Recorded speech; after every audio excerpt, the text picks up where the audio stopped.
I want to start with a number 1.2 crores, approximately around 100,000 US dollars. That was the money in our business account. A clothing business, women and kids wear. Something I'd built with a partner I trusted. One day, no warning, no calls, no argument. The accounts were empty. He was gone. Just like that. Everything we had built, gone. Not going to tell you I handled it well. I didn't. That kind of betrayal doesn't just take money, it takes something in you. Your ability to trust your own judgment, your belief that you can read people, your sense that working hard actually means something. All of it gone. And then, because apparently life doesn't pace itself, my father kicked me out of the house. Not because of the business, because he didn't like my wife. 1 year after my marriage, his own son, out. Two hits, back to back, financial ruin and family rejection at the same time. I want to be honest about what that period looked like from the inside. I kept telling myself I'd restart, get back up, make a plan, feel motivated again. I'd write things down, set dates, make decisions, but nothing moved. Not because I was lazy, not because I didn't want it, because I was running on empty. And the engine I was trying to use, motivation, was never designed for this kind of load. Then my body made the decision, which my mind couldn't.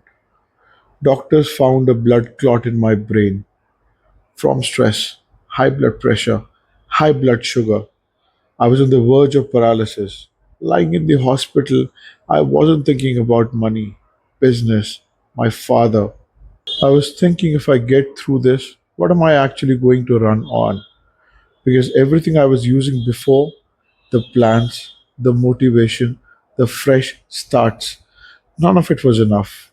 None of it held. This video is what I found on the other side of that question.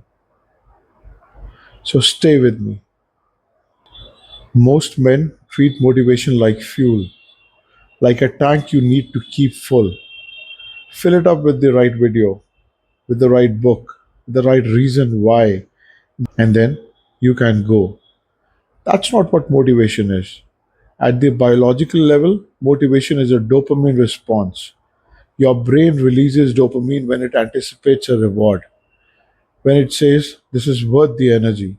Go. Here's the part that changes everything. Dopamine spikes in anticipation, not during the work, in the imagining of the reward. This is why day one feels electric, why writing the plan feels almost as good as executing it, why telling someone your goal gives you a little hit of satisfaction even before you've done a single thing. Your brain gives you the reward before you've done anything. And then, when you start the actual work, the repetitive, unglamorous daily grind, the novelty fades, the dopamine drops, the feeling changes. This is not weakness, this is your neurobiology doing exactly what it was designed to do. You were designed for survival, not for long term project completion. Spike at the start of something new, that's a feature. Gets you moving. What it was never built to do is carry you through months of consistent, quiet, unsexy effort. So when people say, I just need to stay motivated, what they're actually asking for is a neurochemical response that their brain is wired to reduce over time to stay at peak levels forever. That is not going to happen. Not through willpower, not through better planning, not through a stronger vision board. The biology doesn't care about your vision board. I know this because I tried everything. After the business collapse, after my father's doors closed behind me, I tried to find the motivation again. Chased the feeling, started fresh, same mark every time. Big start, slow fade, quiet stop. The question I finally started asking wasn't how do I get motivated again? It was what are the men who are actually consistently running on? Because it's clearly not this. The self improvement world noticed the motivation problem and it came up with an answer. Don't rely on motivation, build discipline instead, directionally. That's right. But the way discipline gets taught is a lie. The lie sounds like this: discipline is a muscle, embrace the suck, no days off, do it when you don't feel like it. Real men don't need to feel like it, they just do it. Suffer now, win later. And the problem with that, it's built on willpower. Pure, constant forcing, perpetual pushing through. Willpower is not an infinite resource. Every decision you make, every time you push through resistance by sheer force, that draws from a limited pool. As the day goes on, the pool depletes. This is why your intentions are strongest in the morning, why your resistance is lowest at night, why you make worse decisions about your health at 10 p.m. than you do at 10 a.m. It's not weakness, it's resource management. Now, here the implication: if willpower depletes, and it does, then a disciplined strategy built on willpower has a ceiling. We'll have good runs, we'll grind through for a while, but the grinding itself is using the resource. And eventually, after a bad week, a hard stretch, few nights of poor sleep, the resources run out and the behavior collapses. I know this personally. After the hospital, after the clot, after doctors told me stress was killing me, I tried to force my way into consistency. Wake up early, exercise, eat right, push through, be strong. Some days it worked, and some days I had nothing left. The days I had nothing left, I hated myself for it, as if failing to force myself was a moral failure on top of everything else. It wasn't. The mechanism was wrong. The men who appear to have iron discipline, who move through the world consistently, they're not using more willpower than you. They have done something fundamentally different. They've structured their lives so the behavior doesn't require willpower to execute. The decision was already made, the environment was already designed, the friction was already removed. They don't fight themselves because there's nothing to fight. That's the real discipline, not force, architecture. I want to say something uncomfortable. Smart men stay stuck longer. I've seen it, I've lived it. Three reasons. First, intelligent people build very good arguments for why now is not the right time. Not lazy excuses, sophisticated, reasonable, internally consistent arguments. Strategic patience, they call it. Wisdom. Sometimes it is wisdom, but sometimes it's just fear wearing a suit. I was world class at this. After losing the business, after the hospital, I couldn't construct a genuinely impressive case for why any action I was about to take wasn't quite right yet. Market's not ready. I need more capital. My health isn't stable enough. I need to plan more. The reasoning was good.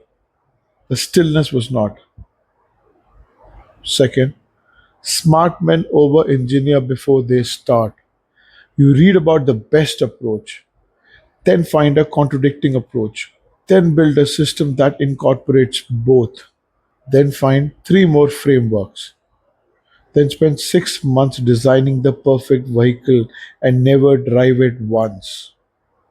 That's not preparation, that's avoidance in a lab coat. Third, and this is the hardest one, smart men confuse understanding with doing. Insight feels like progress. Reading about how to change something feels like changing it.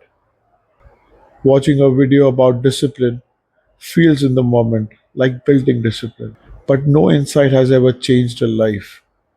Understanding is the blueprint. The house gets built through behavior, not through having a really good blueprint.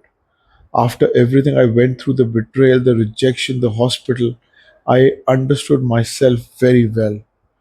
I had genuinely good insight into what I needed to do. And for a long time, I used that understanding as a substitute for doing it. Because understanding feels like being in the process. And being in the process felt safer than actually moving and risking failure again. When you've already lost 1.2 crores and your father's door in the same year, you're not exactly rushing to risk something new. But not moving is its own kind of loss, a slower one, a quieter one. The break from this is simple, almost annoyingly simple. Stop optimizing, start executing. Then let execution teach you what optimization couldn't. Three things power consistent men, not a perfect system, not a morning routine. Three things. One, identify. There is a massive difference between trying to do something and being someone who does that thing. Trying to exercise versus being someone who exercises. Trying to rebuild versus being someone who rebuilds. Trying to show up versus being someone who shows up. When you're trying, every day is a fresh negotiation. You have to convince yourself again. The motivation question is live every single time. When it's part of who you are, skipping feels wrong. It creates friction with your self concept, and that friction is a more durable engine than any feeling. Feelings come and go, identity stays. But here's what most people get backwards: you don't declare an identity and then have it. You earn it through the behavior, one rep at a time, one commitment at a time. In that hospital bed, I made one decision, not a big one, a tiny one. Tomorrow, I walk, just walk. Whatever state I am in, I walk.